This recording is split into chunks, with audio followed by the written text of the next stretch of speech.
What's up, guys? This is Jensen and welcome to another video. So I've been thinking about what's the most hopeless NFL franchise right now, and I think that right now it's actually the LA Rams who are the most hopeless franchise. And that would have been crazy to say 2 years ago, but right now it's relevant. And I think that right now the Rams are clearly the most hopeless franchise right now when we're talking about the NFL. And they made two major mistakes. Number one was signing Jared Goff to 4 years, $134 million contract. I think that was an absolute mistake.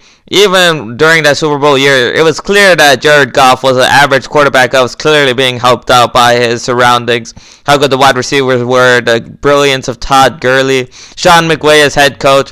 He really benefited from the circumstances. But as soon as Todd Gurley had his arthritic knee and now the Rams have cut him, another reason why you shouldn't be too bullish on the Rams' future, Goff has turned into an average quarterback. I would even argue below average at this point. Goff, he's a choker too. It's not like you can rely on him on the clutch or anything. I think that at the end of the day, Goff is a system quarterback. He really depends on that play action. He really depends on having an elite running back and good wide receivers and a nice head coach.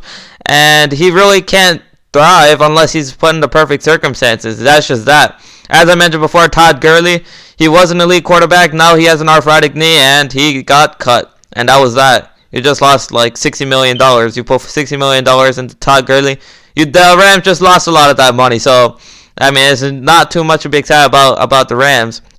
When we look at Brandon Cook, they gave him another big contract extension. All of a sudden, now they had to trade him because he hasn't quite been living up to expectations. Even though I think Brandon Cooks is a stud. Obviously, Cooper Kupp is a bright spot. I think he's a nice wide receiver. Robert Woods, he can make plays, obviously. Gerald Everett and Tyler Higbee make a nice tight end combo. But the offensive line is still pretty bad, and they're getting older, especially Andrew Whitworth. Like, in the first couple of years he was with the Rams, he was pretty good. Now, all of a sudden, he's getting older. He's getting a lot closer to 40 now. So, I think that Andrew Whitworth is really going to start falling off a cliff now. That Rams offensive line, even though there are a couple of studs on there, it's relatively hopeless. But I think the second big mistake the Rams made was trading away all their draft picks for win-now veterans. It looked really flashy at the time, trading away a first-round pick for Brandon Cooks. Everyone was like, oh, that's a flashy move right there. Get a nice wide receiver for Jared Goff. You traded away 2 first-round picks for Jalen Ramsey. I think Jalen Ramsey's a stud, but he's not worth 2 second-round picks. And now all of a sudden you look at the defense, and what do they really have other than Aaron Donald and Jalen Ramsey? That's a risk you run when you trade away first-round picks like that. And even though they have John Johnson at safety, I think that dude's a stud. Other than Aaron Donald and Jalen Ramsey, there's really not much other talent on the defense of LA right now. And when we're looking at the LA Rams, the reason why they're so hopeless right now is because they don't really have the draft picks right now that they can really restock the defense. They can't really replace some of these older veterans now.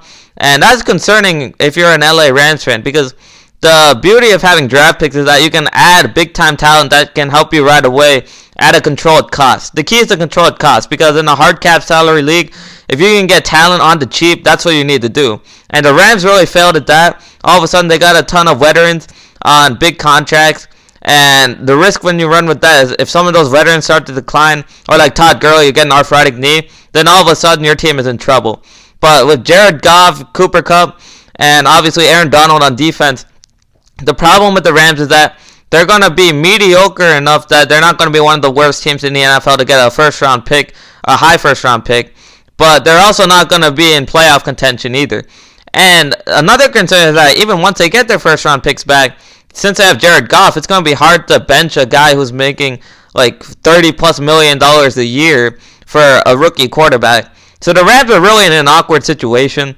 And I think it's the most hopeless franchise in the NFL, because they're going to be stuck on the mediocrity treadmill of 7-9, 8-8.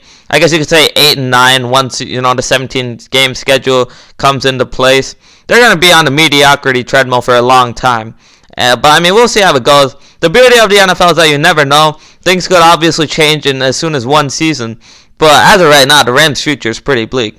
Anyways, thanks for watching this video, guys. Please like and subscribe. I'll be providing you more NFL and NBA hot takes as the season goes on, and have a good day. Remember to follow me on Twitter, Jensen Sports. See y'all later.